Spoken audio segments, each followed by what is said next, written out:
Using a spot projector, this Nanlite one, what I had to do was I had to kind of gaff tape the filter in place here because it doesn't exactly fit the gobo holder.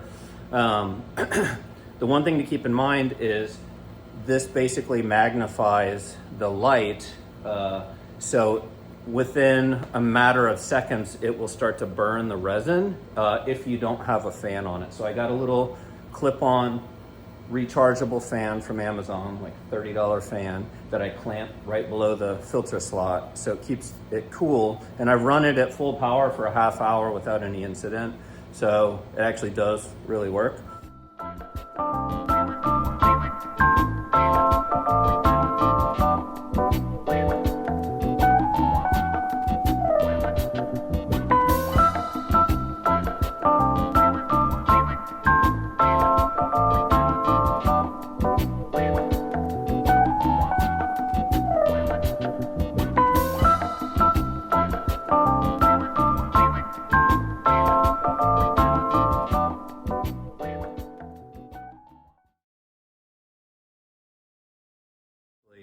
So I have set up here, the 300 is going to be acting as sort of like a hair or shoulder over the back light on Sylvie.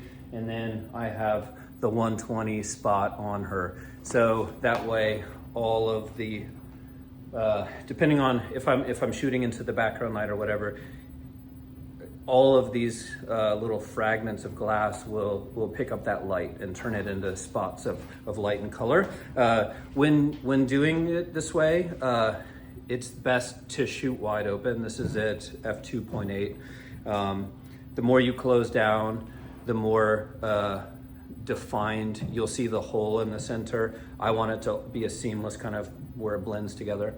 You'll also want to shoot with a wider angle lens to take advantage of all of the colors here, because if I were zoomed in to 70 millimeters, I'm only going to see like the center colors, but if I'm zoomed out to 24, I'll see all of these colors. So it's just something to consider.